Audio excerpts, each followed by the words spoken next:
Hey twin, you already know what's going on, bro. Big splash, no cap. And today I built the Batmobile from Matt Reeves' 2022 film, The Batman in Lego. Popping eight pets on my coat. I'm out the road, feel like I'm Batman. Damn, what? Smart as a madman.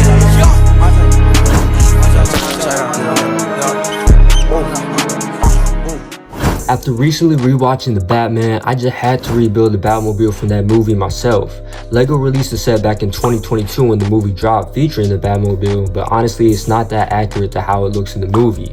I then tried looking for MOCs made by other creators, but I couldn't find one that I really enjoyed. So I just decided to make my own version in a minifigure Speed Champion scale so that it fits in with other official Lego cars and other 8 stud wide cars I've made. Also really tried making it as cosmetically accurate as possible to how the Batmobile looks in real life, and I gotta say I really love how it turned out. If you want to build this car for yourself, I've created PDF instructions which you can find a link to in the description below. One big thing I wanted to capture is the whole front design of the car, which is the main aspect I didn't see any other mock builder properly pull off at this scale. Kept this section 7 studs wide so I could then attach these wedge plates on each side to properly capture that angle. In the movie, the headlights are like a yellowish orange color, but since I felt like neither trans yellow or trans orange worked, I just went with clear for the lights. Use these minifigure neck bracket pieces on the front bumper, but the hollow stud in the middle is a bit distracting. Tried a few different versions and techniques, but ultimately this design was the only one that worked and looked the best. Also, for the bumpers and railings on the hood, I would have ideally had these pieces in dark pearl gray,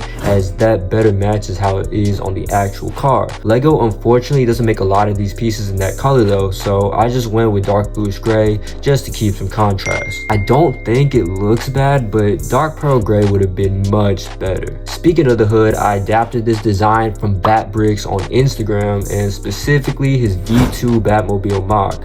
I think the use of the studs behind the grille tiles gives a good representation of the pipes that come out under the hood. It also replicates the railing design pretty well. These ingot tiles here in black are also a great part choice for the section. For the exhaust pipes on the sides, I used an Exoforce arm as that was the closest piece I could find that matched the actual look. Also really love how the shaping came out for these back panels of the car that go on to shape like the implied bat wings. Looks really clean and sleek here behind the doors. Love how it came out. The rear wheel design I also got from Bat Bricks, and I think it captures the shaping perfectly, utilizing the stud with these smaller tires placed around it. I used a similar design for the front wheels with a flat stud instead to better match the look of the actual front wheels. Again, wish Lego made these pieces in dark pearl gray though, because it would have been more accurate and made the wheels pop more. For the insane rear mounted V8 engine, I also again took some inspiration from Bat Bricks' V3 design,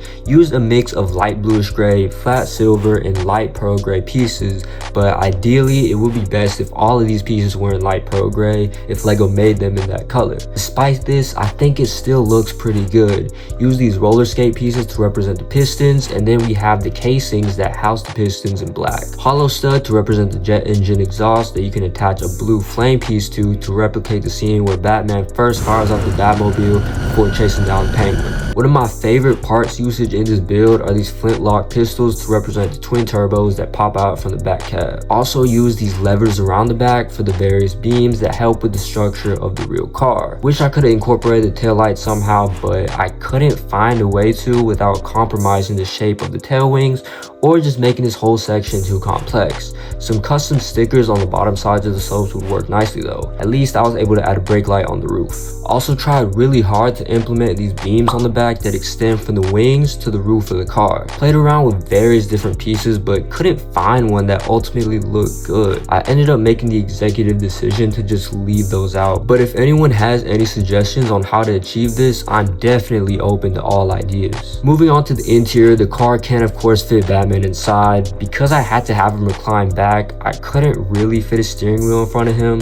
The windshield kind of does get in the way. The actual seat is pretty simple with just a 2x2 curve slope, kept kept it very basic for all the electronics and pipes he has to his right side. Love how you can see the turbos right behind his head, and again use these lever pieces to simulate these beams on the inside. Overall, a very simple but solid interior. But yeah, that's basically a quick little walkthrough of my Lego Batmobile from the Batman. Again, if you want to build this car for yourself, there's a link to purchase the instructions down below in the description. If you enjoyed this creation, make sure to hit that like button and subscribe for more Lego content. Plus, I post a lot more Lego stuff on my Instagram at NofBuiltIt, so definitely go follow me there. Comment down below what car you want to see me build next, and yeah, it's just Nof signing out.